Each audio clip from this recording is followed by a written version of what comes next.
يا رب بالمصطفى بلغ مقاصدنا واغفر لنا ما مضى يا واسع الكرم يا رب بالمصطفى واغفر لنا ما مضى يا واسع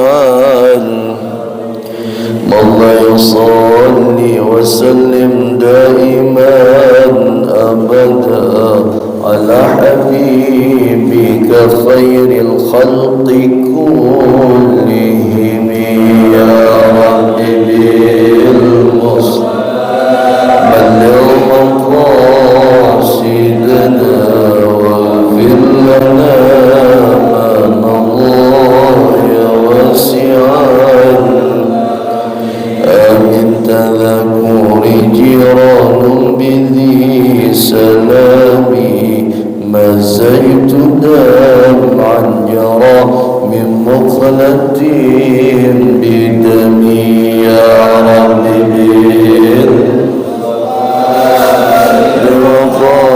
بمقاصدنا واغفر لنا ما مضى يا واسع الكرم. Bismillahirrahmanirrahim. Assalamualaikum warahmatullahi wabarakatuh.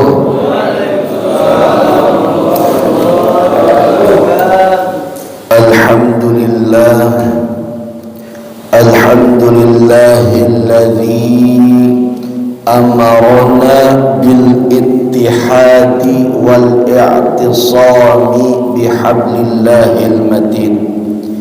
Asyhadu an la ilaha illallah wahdahu la syarika lah, iyyahu na'budu wa iyyahu nasta'in. Wa asyhadu anna sayyidana Muhammadan 'abduhu wa rasuluhu al-mab'utsu rahmatan lil alamin. Allahumma salli wa sallim wa barik ala sayyidina Muhammadin wa ala alihi wa ashabihi ajma'in, amma ba'd. Faqad qala Allah ta'ala fi kitabihil azim, a'udzu billahi as-sami'il 'alim minasy syaithanir rajim. Bismillahirrahmanirrahim.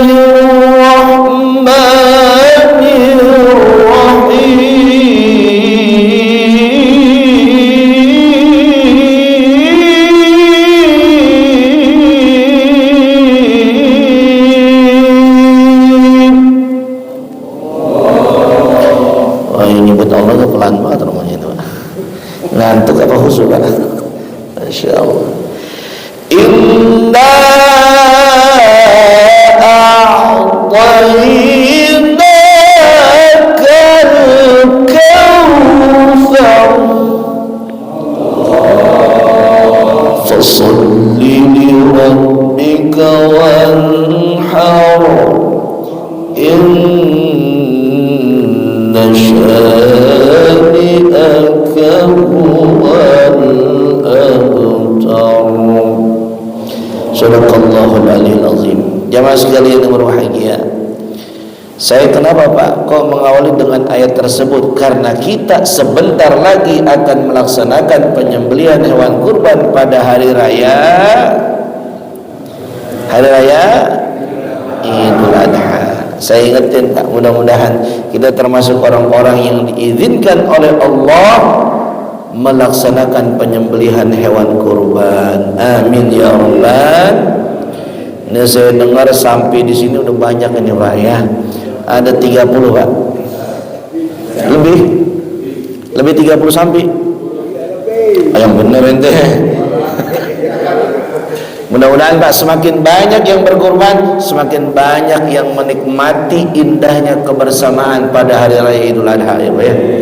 Karena yang makan daging kurban bukan hanya orang susah, bukan hanya orang yang fakir, bukan hanya orang yang miskin, tapi kita juga boleh yang mengkurban untuk memakan dagingnya. Inilah hari memakan daging pada hari raya Idul Adha. Benar apa Pak? Tapi jangan lupa yang darah tinggi, kolesterol jangan kebanyakan. Serakah kemarin Pak, ada orang yang gara-gara Idul Adha dia lewat Pak. Ya, gara-gara Idul Adha dia lewat. Apa Pak? Lewat dong, iya lewat. Enggak Pak, jangan takut Pak. Daging kambing insya Allah sehat bagi yang sehat ya. Bagi yang sakit Masya Allah. Jamaah sekalian berbahagia, jangan takut Pak, jangan takut ya. Mudah-mudahan apa itu? Oh diganti gelasnya. Wes, Masya Allah.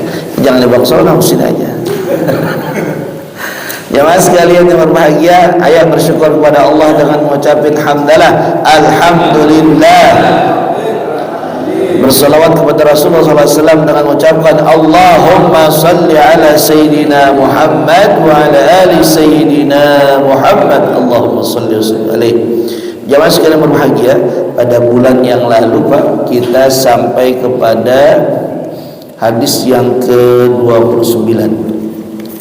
Sekarang kita lanjut kepada hadis yang ke-30. Yang ini akan menjawab pertanyaan kita, ya. Apa pertanyaan kita? Ustaz, bagaimana sih wudunya Nabi? Bagaimana sih wudunya para sahabat? Apakah wudunya kita sama dengan Nabi? Apakah wudunya kita sama dengan para sahabat?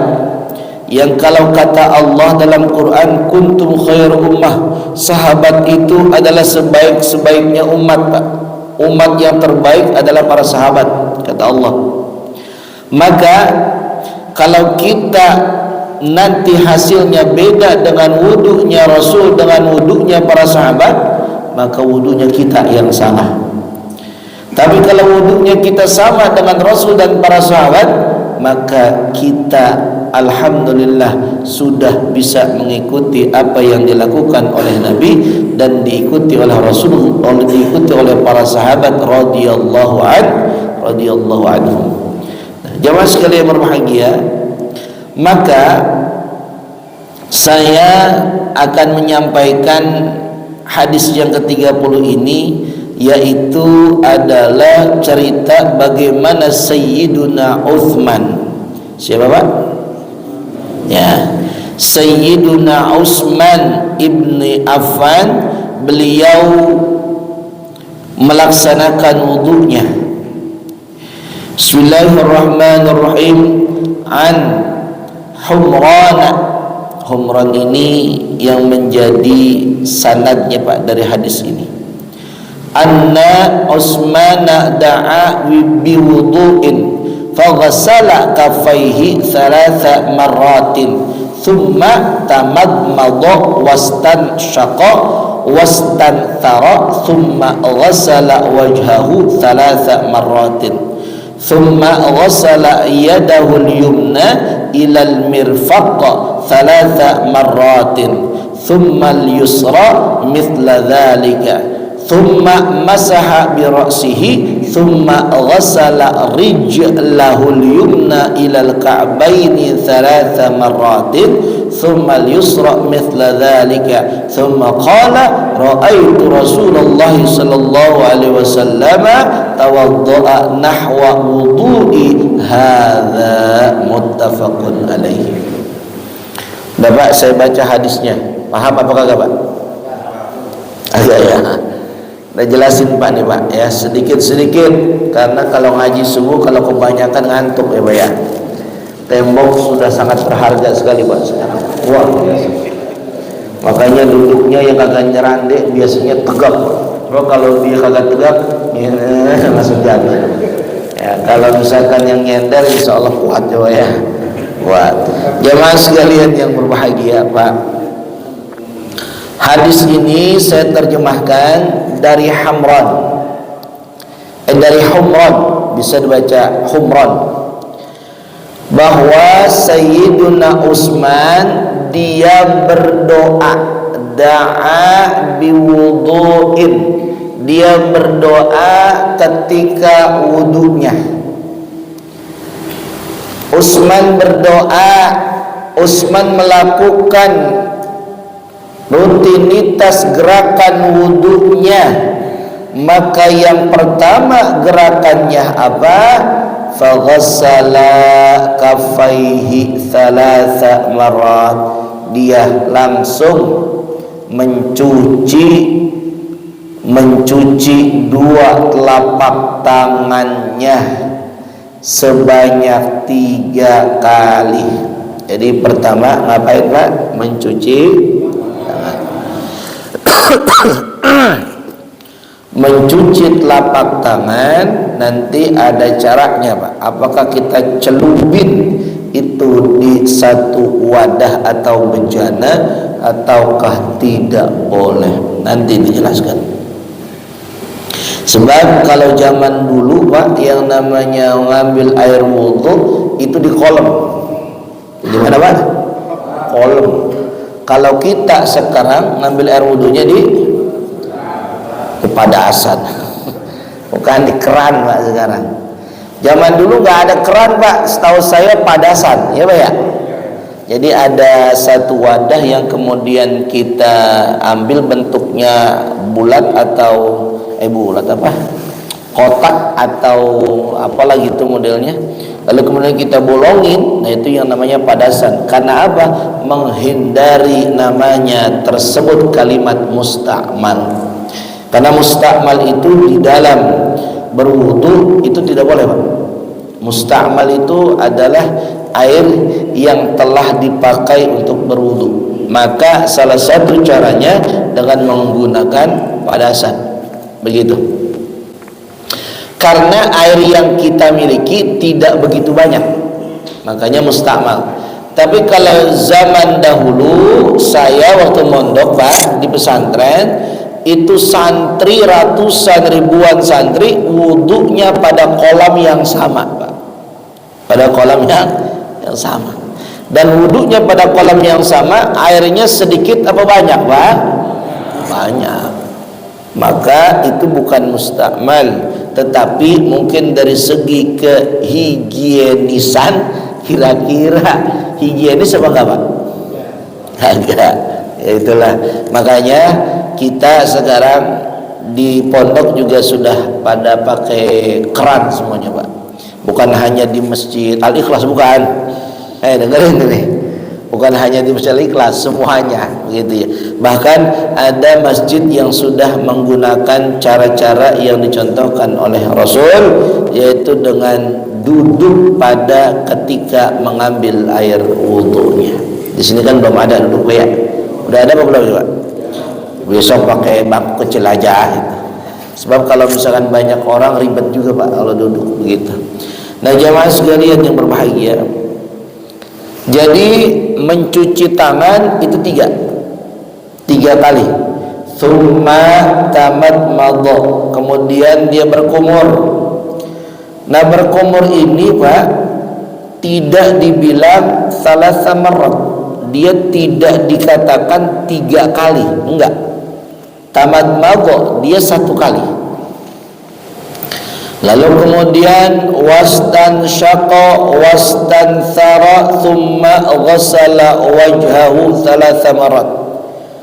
Setelah dia berkumur, lalu kemudian dia memasukkan air ke lubang hidung dan mengeluarkannya, itu pun 1 kali. Berapa kali Pak? 1 kali. Awas, ntar saya tanya ulangin lagi urutannya, awas ya, jangan sampai lupa ya. Jatuh dia. Kemudian setelah dia nyingsringin air dari hidungnya, dia mencuci wajahnya 3 marat. Mencuci wajah berapa kali? 3 kali. Ingatin tuh yang 3. Thumma ghassala yadahul yumna ilal mirfaq 3 marat. Kemudian setelah dia mencuci wajahnya, dia mencuci tangannya yang kanan sampai sikut 3 kali. Jadi kanan dulu sampai sikut 3 kali. Tsummal yusra, kemudian barulah yang sebelah kiri sama 3 kali. Berarti Pak kagak menyilang Pak, kagak menyilang 3 kali. Ini 3 kali. Kalau Bapak gimana, nyilang nggak Pak? Kanan kiri kanan kiri, benar nggak Pak? Oh itu Pak. Ya kan ya? Kalau Bapak menyilang nggak Pak? Dari kanan kiri, dari kiri kanan, dari kanan kiri. Wabina waj'alni minal mutatahhirin. Itu doanya wudu tuh Pak. Maksudnya apa? Ya Allah, jadikanlah saya orang-orang yang taubat kepadamu, orang-orang yang kembali kepadamu, dan jadikanlah saya orang-orang yang suci karena kepadamu. Tuh Pak, artinya apa? Wudu yang kita lakukan itu membuat kita suci fisik dan suci non fisik. Fisik maksudnya bersih badan kita, diri kita dari kotoran. Non fisik hati kita dari penyakit-penyakit hati yang menghinggapi kita. Tuh Pak, kadang-kadang orang yang menjaga wudu dia terhindar dari maksiat. Wah, bagaimana dia melakukan maksiat? Ketika dia ingat, saya sedang berwudu ini, nggak mungkin saya melihat yang tidak boleh dilihat oleh Allah. Pak, ya Pak ya, Pak, ngantuk Pak ya. Masya Allah, nggak boleh Pak yang kita melihat yang tidak dibolehkan oleh Allah, nggak boleh. Kalau kita ingat wudu, kalau kita nggak wudu nggak ada bentengnya kita Pak. Kalau kita wudu salaman sama perempuan aja kita kagak berani. Benar apa benar Pak? Coba kalau kita kagak wudu, berani kagak Pak? Sama yang masih muda, yang putih, yang bening, orang kaya, mau kagak Bapak salaman sama yang begitu Pak? Woi. Makanya pentingnya wudu itu, yakin Pak, saya yakin banget wudu itu sangat penting. Dan oleh karena sangat penting, coba biasakanlah berwudu. Lalu lanjutnya adalah kata tamadmado di dalam hadis itu maksudnya adalah menggerakkan air di dalam mulut Pak. Menggerakkan air di dalam mulut. Jadi air itu diputar-putar di dalam mulut, itu namanya tamadmado atau berkumur. Tapi kalau kita lihat anak-anak sekarang kadang-kadang cuma masukin air buang, gitu ya. Nah, seharusnya kalau berdasarkan hadis Rasul itu dikumur-kumur biar bersih banget. Malah kadang orang tua kita yang dulu mereka itu berkumurnya cukup lama Pak. Bahkan kadang-kadang memasukkan telunjuknya ke mulutnya supaya apa Pak? Membersihkan mulutnya dari kotor-kotoran. Dan itu bagian daripada sunnah juga ketika kita mau berwudu, yaitu dengan siwak. Nah kemarin kita telah pelajari itu bagaimana bersiwak begitu ya. Nah jemaah sekalian berbahagia, kemudian ada kalimat istinsyaq. Istinsyaq itu apa Ustaz? Isalul ma'i ila dakhilil anfi,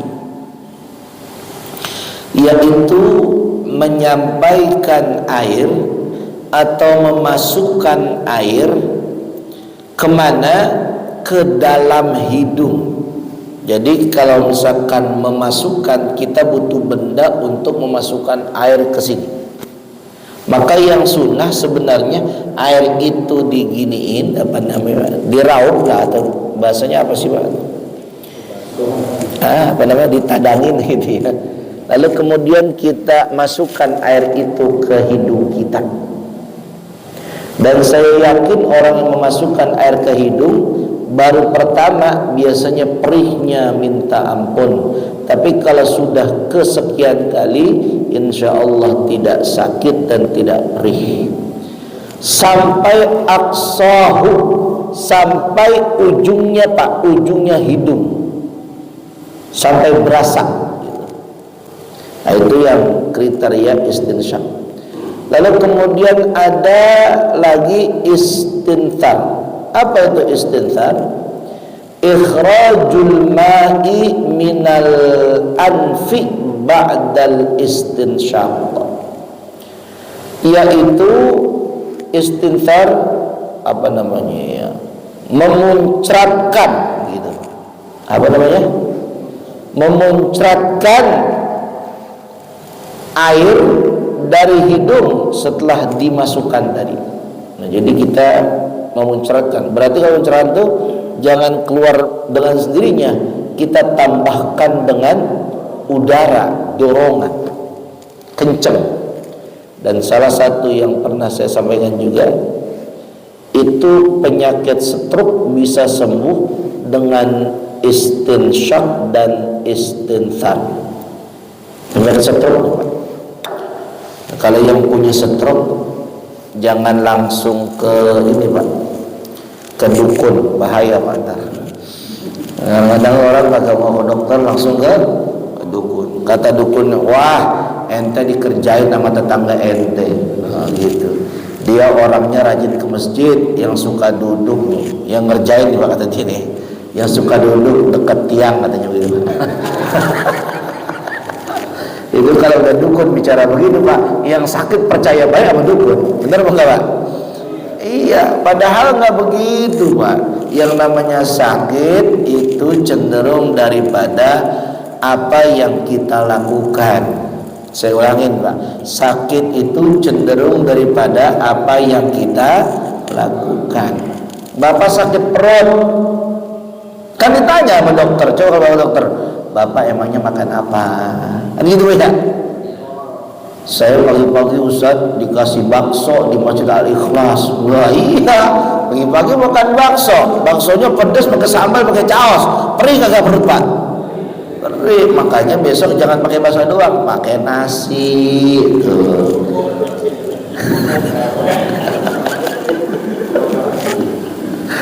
Jadi terus jamaah sekalian berbahagia. Jadi penyakit itu apa yang kita lakukan Pak. Nah, kalau misalkan kita sakit, maka langkah pertama sebenarnya sebelum kita ke dokter, apalagi ke dukun, kita kepada Allah dulu Pak. Kita kepada Allah. Misalkan nih, mulut kita sakit misalkan, apa namanya ini, rahang sakit, apa namanya tuh, apa sih namanya Pak kalau sakit itu, radang ya, radang sendi apa bahasanya itu Bapak jangan langsung ke dokter Pak. Sebenarnya Bapak banyakin istighfar.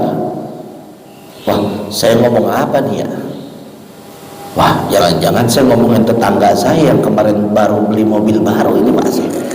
Nah itu istighfar Pak. Astagfirullahaladzim, astagfirullahaladzim, sambil dipegang Pak. Ya Allah, ini mulut dari Engkau ya Allah, tapi saya tidak pergunakan sesuai dengan perintah Engkau ya Allah. Maka saya beristighfar kepada Engkau ya Allah. Ucapin istighfar yang banyak Pak. Insya Allah sakitnya jadi sembuh. Kayaknya kurang yakin banget itu ya. Semua Pak, yakin saya Pak. Saya dapetin itu ketika saya begini Pak. Saya kalau ada yang apa namanya sakit misalkan, bukan sakit, telinga saya berdenging misalkan, saya istighfar tuh Pak. Wah berarti saya ngedengerin yang kagak bener nih kayak gini. Begitu Pak tuh. Maka saya istighfar, hilang sendiri tuh Pak berdengingnya saya, kuping saya. Nah, terus Ustaz, saya bukan itu, tapi kaki saya yang sakit. Gimana Ustaz? Ya udah, kakinya juga Pak. Ya Allah, ini kaki darimu, diberikan kepada aku, tapi aku tidak melakukan dengan kaki ini ke tempat-tempat yang baik semuanya. Saya minta ampun kepadamu ya Allah, semoga engkau sembuhkan kaki ini ya Allah. Begitu Pak, Bapak ngomong aja. Makanya di rumah sakit Pak, di rumah sakit itu rata-rata yang sakit itu yang jarang ibadah. Oh iya, benar apa kagak Pak? Jarang Pak. Ada penyakit yang aneh-aneh tuh Bapak ya. Apalagi sekarang Pak, penyakit banyak banget Pak. Ya Allah, ada penyakit yang namanya cakep banget penyakit Pak namanya. Namanya sinia Pak. Cakep ya penyakit sinia namanya Pak. Apa Pak?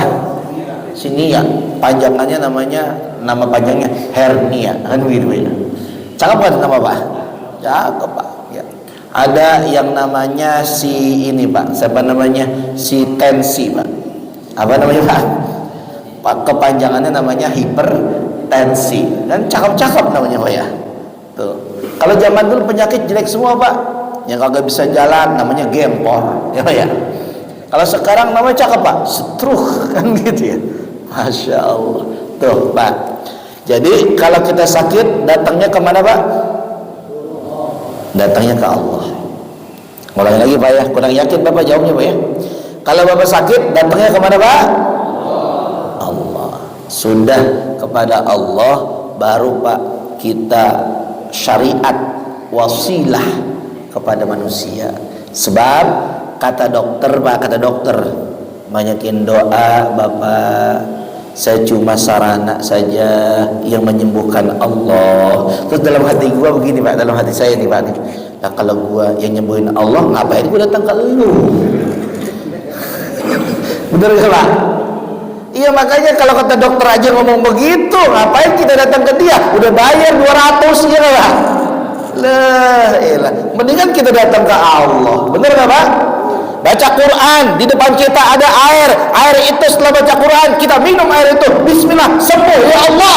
Sembuh. Allah yang nyembuhin. Kata dokter juga yang nyembuhin sama Pak Allah. Ngapain kita datang ke dokter? Masya Allah. Itu kata dokter. Kata dukun sama nggak? Sama Pak. Cuma dukun sekarang nggak beda Pak sama ustadz. Sama-sama pakai peci.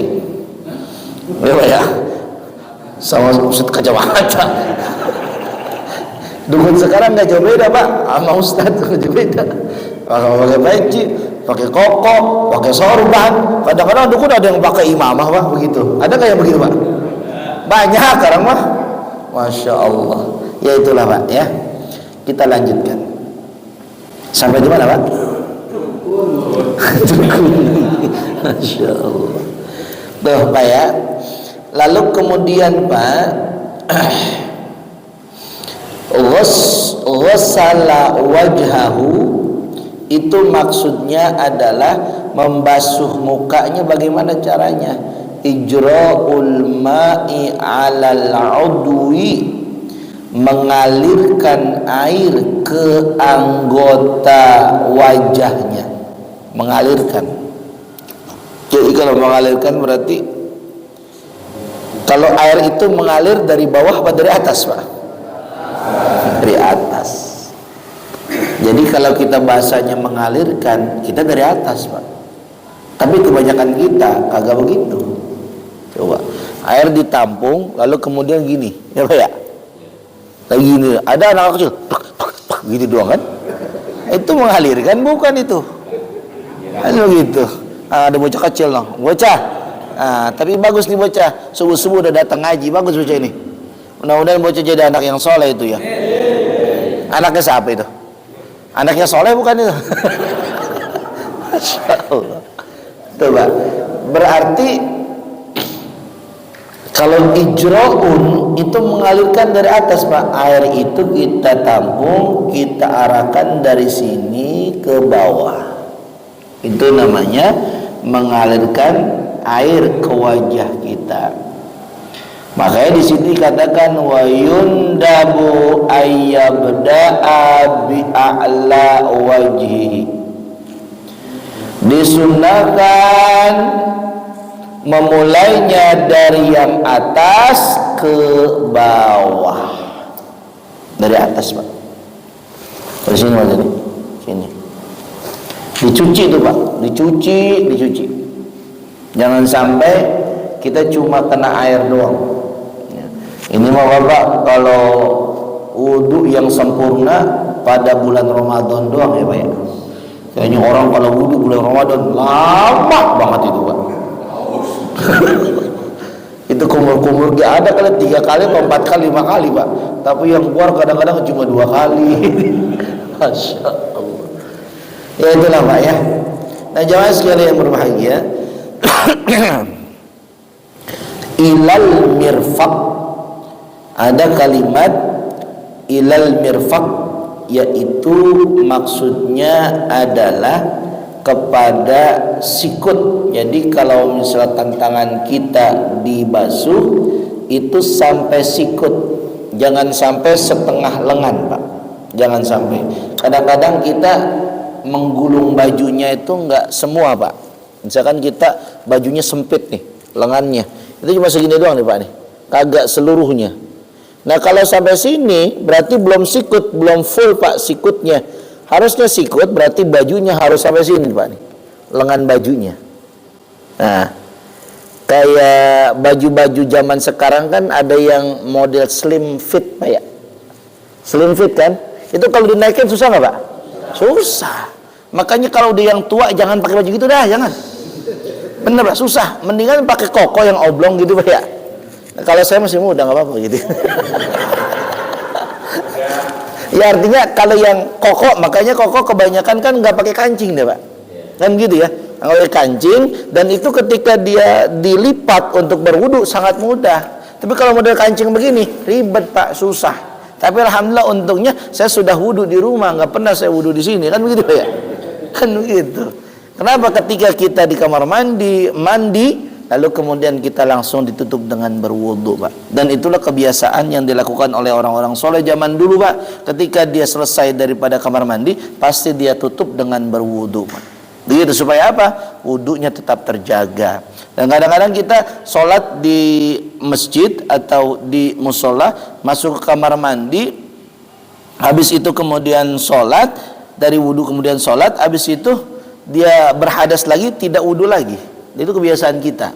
Maka wudunya, sucinya ketika di masjid, ketika di musola. Ketika di luar dia tidak suci. Maka sebaiknya ketika kita kemudian kapanpun, dimanapun, tetap menjaga wudu kita. Begitu ya Pak? Pak begitu ya? Ya begitu Pak. Ini udah jam berapa nih Pak? Jam 5. Baru jam 5 ya Pak ya. Jamaah sekalian berbahagia, itu Pak ya. Jadi yang namanya kita mencuci tangan kita, insya Allah mencucinya sampai sikut ya, bukan dari sikut ke jari, tapi dari jari ke sikutnya. Lalu kemudian summa masaha bi ra'sihi, dia ngebasuh mukanya. Itu udah tadi kawan. Kemudian nah ini Pak nih. Ternyata Pak ada juga dalam riwayat muttafaqun alaihi, atau bahasanya di sini adalah watamamul hadisi, dan hadis yang utuhnya, tadi kan tuh hadis yang potongan Pak tuh ya. Hadis yang utuhnya adalah ada kalimat begini, man tawaddo'a nahwa wudu'i hadza summa shalla rak'ataini la yuhadditsu fihima nafsahu ghufira lahu ma taqaddama min dzambihi wa ma ta'akhkhar. Ini Pak hadisnya sempurnanya begini kalimatnya, siapa orang yang berwudu seperti wudu ini, wudunya sama seperti apa yang saya lakukan.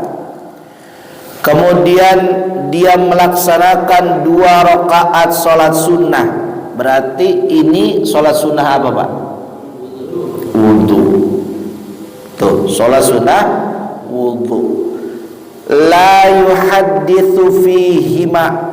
Dia kagak ngomong setelah wudu, kagak ngomong, langsung dia melaksanakan sholat 2 rakaat.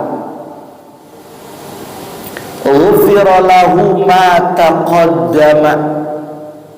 Pasti dosanya diampunin sama Allah, dosa-dosa yang telah lalu dan dosa-dosa yang akan datang. Tuh Pak, artinya begini Pak, nih ini wudu sudah sesuai contoh Nabi. Untuk supaya dosa kita diampuni benar-benaran, maka laksanakan 2 rakaat salat sunnah tanpa jeda. Saya ulangin, tanpa jeda. Jadi habis wudu langsung ke masjid salat sunnah. Jangan Bapak wudu tapi kemudian Bapak ada jeda. Jeda ngapain? Ngobrol sama temen. Iya nggak Pak? Sering nggak begitu Pak? Malah kadang-kadang waktu wudu ngobrol ya. Lu dari mana sih? Baru kelihatan ke masjid. Iya. Masya Allah. Itu nggak boleh Pak. Jadi kata Nabi, la yuhadditsu fihima. Jangan ngomong. Nggak boleh ngomong. Jadi dari wudu ke masjid langsung sholat sunnah, itu diampunin dosa kita oleh Allah Subhanahu wa Ta'ala. Tuh Pak, ini jam segini Pak, ini rupanya cepat banget Pak. Matahari udah nongol Pak, udah ya? Belum? Masih kuat? Saya yang agak dimana? Saya batuk mulu, gatal banget tenggorokan ini. Masya Allah. Astagfirullahaladzim. Ini Ustaz jangan ngomongin orang mulu. Nah iya, emang iya. Emang saya ngomongin orang mulu, ngomongin Bapak gitu ya. Masya Allah. Mudah-mudahan Pak sehat semuanya, amin ya. Ini Pak, sekarang saya simpulkan hadisnya aja Pak, simpulan hadisnya. Maka dari hadis tersebut saya simpulkan yang pertama. Apa yang pertama? Jawazul isti'anati fi ihdharil ma'i, yaitu kita boleh ngebantu orang mengambil air wudhu kalau orang tersebut kagak bisa ngambil wudhu sendirian. Boleh Pak. Misalkan kagak ada airnya, kita bantuin, nih airnya buat kamu gitu, itu boleh. Nggak bisa misalkan dia wudhu karena di selang gitu, kita pegangin, boleh Pak, nggak apa-apa gitu. Lalu kemudian istihbabu ghuslil yadaini salasan, disunnahkan mencuci tangan, kedua tangan 3 kali. Mencuci tangan itu bukan lengan Pak, mencuci tangan itu gini, telapak tangan, qabla idkhalihimal ina'i, sebelum dia memasukkan tangan ke bejana. Jadi tadi itu Pak, yang namanya wadah untuk berwudu, kita nggak boleh tangan kita masuk ke dalam, tapi disunnahkan kita mencuci tangan, ngambil air itu kita cuci telapak tangan kita gitu, ambil lagi cuci telapak tangan kita sebanyak berapa kali? 3 kali.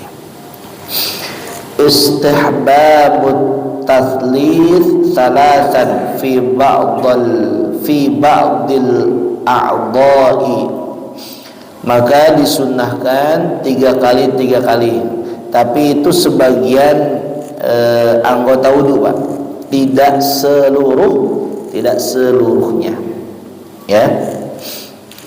Nah yang keempat, sikut itu dicuci beserta kedua tangan. Ya benar, dicuci beserta kedua tangan. Fa'ala Rasulullah SAW, dan itu dilakukan oleh Rasulullah SAW. Taqdimul yumna alal yusra, hendaklah mendahulukan yang kanan daripada yang kiri. Wujubun, maka ini wajib.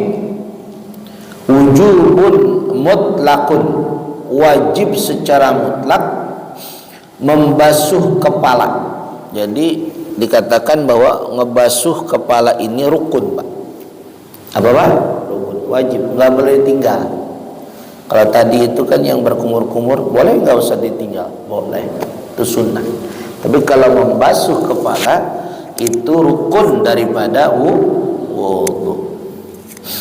Lah, lalu bagaimana nih Ustaz pendapat-pendapat para ulama tentang wudu ini? Bagaimana? Ada Imam Malik dan Imam Ahmad, Pak. Ya, Imam Malik dan Imam Ahmad. Imam Malik dan Imam Ahmad,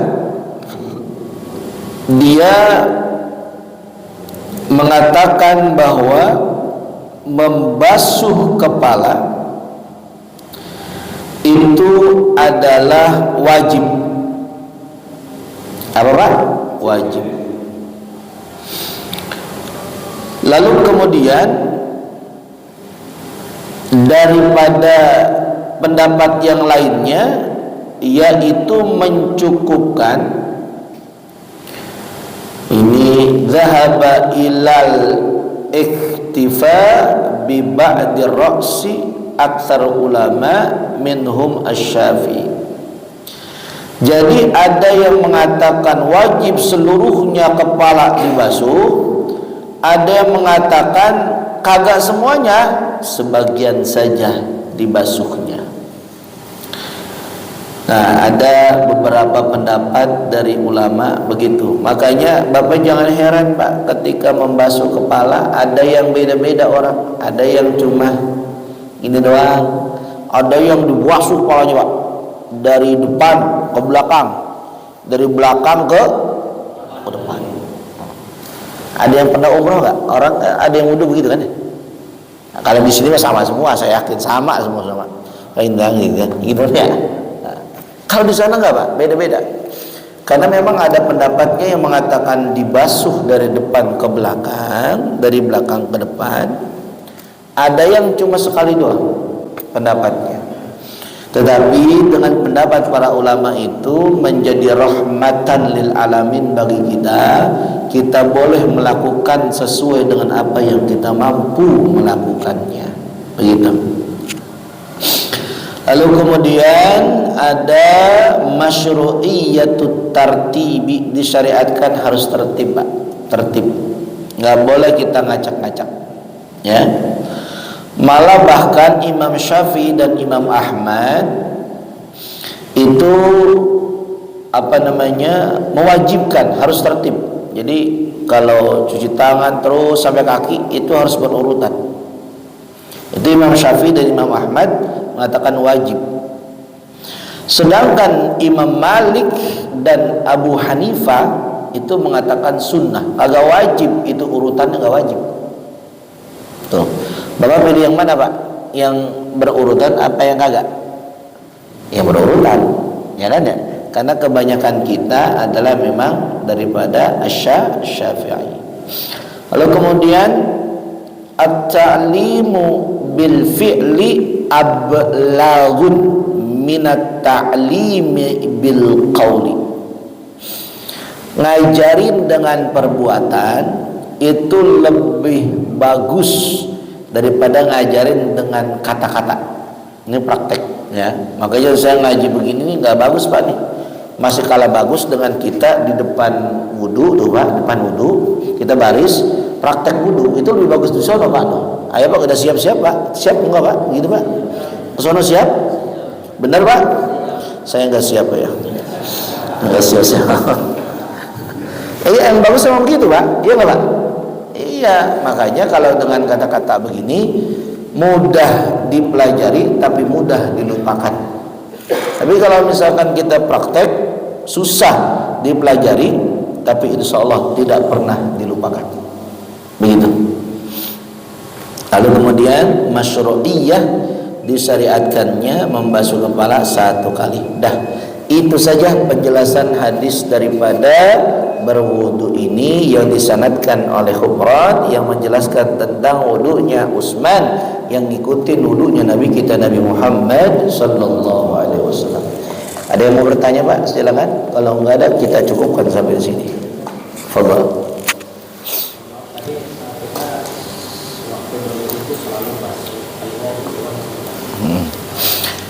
Itu bisunnatihi, Pak, dengan sunnahnya. Itu sunnah. Jadi Bapak kalau misalkan tidak membasuh mencuci kuping juga nggak apa-apa. Makanya rukun wudu kan nggak banyak, Pak, dia. Apa saja rukun wudu, Pak? Pertama adalah niat dalam hati. Niat. Bisa diucapin, bisa tidak diucapin niat itu. Silakan.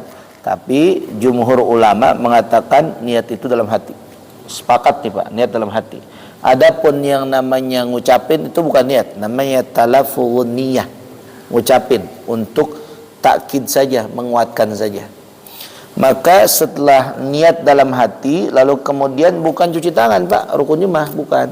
Tapi ngapain? Mencuci wajah. Mencuci wajah. Habis itu rukun berikutnya apa? Mencuci tangan. Lengan nih, lengan.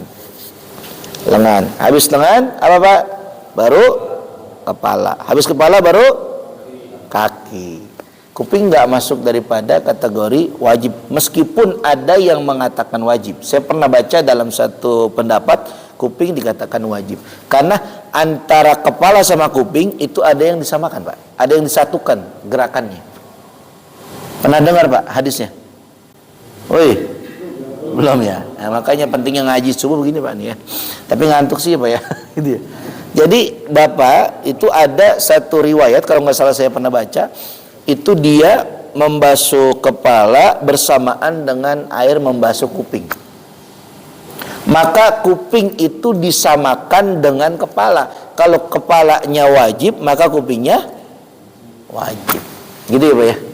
Jadi ada yang mengatakan sunnah, ada yang mengatakan wajib. Tapi kita kebanyakan orang mengatakan telinga atau mencuci kuping itu adalah hukumnya sunnah. Gitu ya, Pak, ya. Tapi Bapak jangan heran, Pak, wudunya orang kita sama wudunya orang Arab bisa-bisa beda tuh, Pak, tuh. Ya, begitu. Kalau orang kita nyuci kakinya cuma dikit banget, Pak. Dikit banget. Tapi kalau orang Solo, Pak, wah, digosok banget semuanya itu, Pak. Bahkan yang namanya menyela-nyela dengan kelingking itu sunnah, Pak. Menyela-nyela kaki dengan kelingking. Kaki kita nih, Pak, nih. Kan kotor nih. Sudut-sudutnya ya. Itu disela-sela dengan kelingking, Pak. Bukan dengan jempol, bukan dengan telunjuk, tapi dengan kelingking. Oke, kelingking ini banyak fungsinya, Pak. Benar nggak, Pak? Hidung gatal pakai apa, Pak? Ada yang pakai telunjuk, Pak? Ada ya? Ada begitu. Itu, Pak, ya. Jadi insya Allah Bapak melakukan yang sunnah juga. Jadi memang rukunnya harus dikerjakan, sunnahnya jangan ditinggalkan. Sebab kebanyakan kita yang itu yang gampang-gampangnya doang, Pak. Kayak sholat yang fardunya doang dikerjain, yang sunnahnya kagak. Saya yakin, Pak, sholat duha kita jarang, bener nggak, Pak? Sholat tahajud kita jarang apa sering, Pak? Nah, jarang udah ya. Makanya, iya tahu aja ya. Iya, Pak, ente kan manusia juga. Nah, kecuali ente malaikat kan begitu. Kalau malaikat imannya dia tetap, Pak, mabni tetap. Tapi kalau manusia itu imannya berkurang dan bertambah. Jadi kalau bertambah kita melebihi malaikat, kalau berkurang kita hampir sama dengan setan. Bener nggak? Iya, Pak, hampir sama dengan setan. Malah kadang-kadang kelakuannya lebih bejat daripada setan. Kan begitu, Pak? Kan begitu. Makanya itulah manusia. Kita lebih mulia bisa, kita lebih terhina juga bisa. Nah, itu saja, Pak. Mungkin ada lagi? Cukup ya? Baik, terima kasih. Itu saja yang dapat kita sampaikan pada pagi hari ini. Insya Allah bulan depan kita diizinkan untuk membahas hadis Nabi yang berikutnya. Terima kasih. Al-Fatihah. Alhamdulillah Rabbil Alamin. Ar-Rahman Iyyaka na'budu wa iyyaka nasta'in. Shiratal mustaqim. Shiratal ladzina an'amta 'alaihim ghairil alaihim waladdallin. Amin. Sebelum saya doa, saya tadi memberikan lembaran itu Pak, itu udah ada ya. Itu brosur pesantren saya. Ingat Pak, gratis. Saya ulangin, gratis. Dia hanya membayar uang makan saja Pak. Jadi ustadz-ustadznya insya Allah saya yang bayar Pak. Yang ngajar di sana insya Allah saya yang bayar. Minta doanya semoga rezeki saya ada terus Pak ya. Terus pondoknya juga supaya bisa berkembang. Itu gratis, asrama gratis, semua gratis kecuali uang makan saja. Karena makan Pak, mau mondok mau kagak mondok tetap makan. Bener gak Pak? Cuma bedanya makannya pindah aja di sono begitu. Begitu ditambah dengan aktivitas-aktivitas yang lainnya Pak. Banyak. Kita kegiatan itu dari jam 3 pagi. Jam 3 pagi sholat tahajud. Kemudian sampai nanti jam 6 kegiatan pondok selesai. Jam 6 mereka pada mandi. Jam 7 mereka ke sekolah. Sekolahnya madrasah sanawiyah Pak. Di kita juga ada. Kita sudah bikin madrasah sanawiyah. Dan itu nanti mereka kegiatan sampai jam 12 madrasah sanawiyah, kegiatan sekolah sampai Johor. Nanti kemudian Johor mereka istirahat. Jam 3 setelah sholat asar kita kegiatan pondok lagi sampai maghrib, sampai jam 9 malam. Jam 9 malam mereka tidur. Begitu Pak. Jadi mereka istirahat tuh 6 jam. Cukup dari jam 9 sampai jam 3. Cukup Pak insya Allah. Kalau jam 6 jam itu cukup soal istirahat. Dan insya Allah mereka bugar kembali. Begitu kegiatan pondoknya. Silakan nama kitab-kitabnya juga sudah saya cantumkan di sana Pak. Insya Allah saya cuma menerima tahun ini 20 santri saja. Agak banyak Pak. Berapa santri? 20 saja. Dan sekarang baru terisi berapa orang tuh? Ada 5 orang terdaftar ke saya. Tinggal 15 orang lagi. Silakan Bapak daftarkan putra putrinya ke kami. Dan insya Allah kami menjadikan Bapak itu anak-anaknya menjadi orang-orang yang ahlul Quran, orang-orang yang dekat dengan Al-Quran, dan ahlul dakwah, dan orang-orang yang kebiasaannya berdakwah. Karena pesantren kita itu adalah ma'hadul Quran wa dakwah, pesantren Al-Quran dan pesantren dakwah. Jadi anak keluar dari situ paham Al-Quran, mengerti Al-Quran, membaca Al-Qurannya benar, kagak belepotan maksud saya ya. Karena ada ustadz yang ceramah tapi baca Qurannya belepotan. Ada nggak yang begitu Pak? Ada. Makanya saya bikin pesantren yang dia bisa baca Quran, dia bagus baca Qurannya, minimal dia harus jadi qori Pak, minimal harus jadi qori. Karena sekarang orang ini cenderung ke murotal Pak. Padahal qori itu lebih bagus daripada murotal.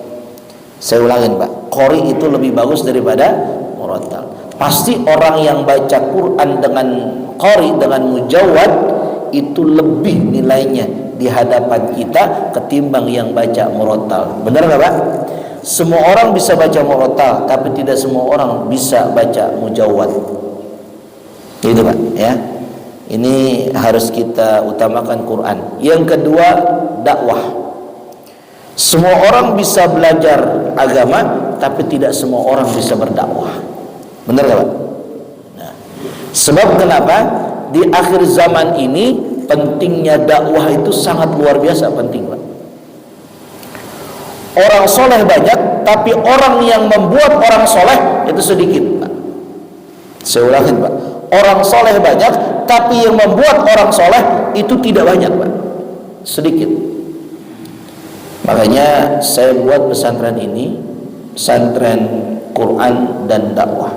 Insya Allah keluar dari situ anak bapak dan anak semua kita itu menjadi anak yang hafiz.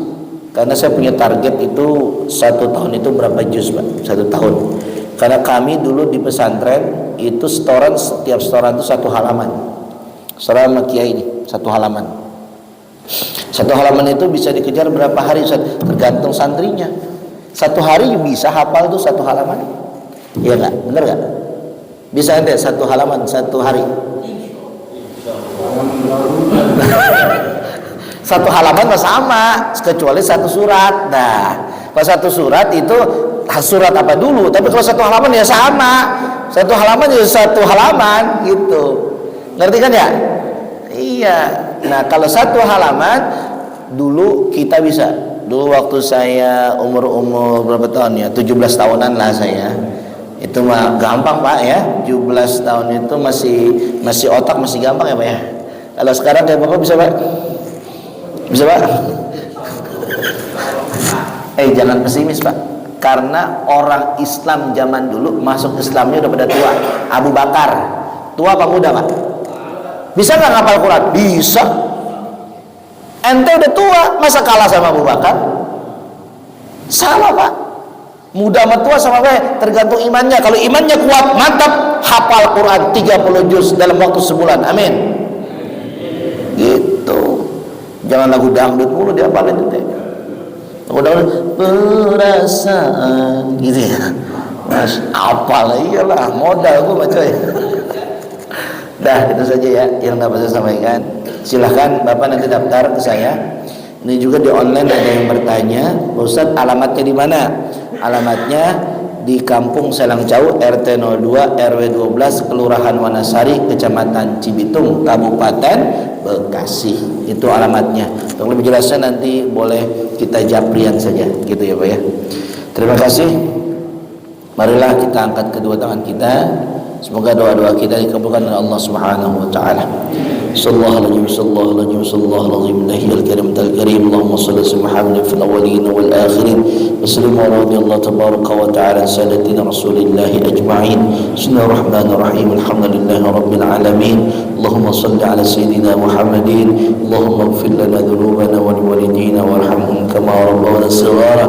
ولجميع المسلمين والمسلمات والمؤمنين والمؤمنات الأحياء منهم والأموات ربنا آتنا في الدنيا حسنة وفي الآخرة حسنة وقنا عذاب النار وادخلنا الجنة مع الأبرار عزيز يا غفار يا رب العالمين وصلى الله على محمد النبي الأمي وعلى آله وصحبه أجمعين سبحان ربك رب العزة عما يصفون سلام على المرسلين والحمد لله رب العالمين. Sekian, terima kasih. Wallahu a'lam bishawab. Wallahu muwaffiq ila aqwamit thoriq. Assalamualaikum warahmatullahi wabarakatuh.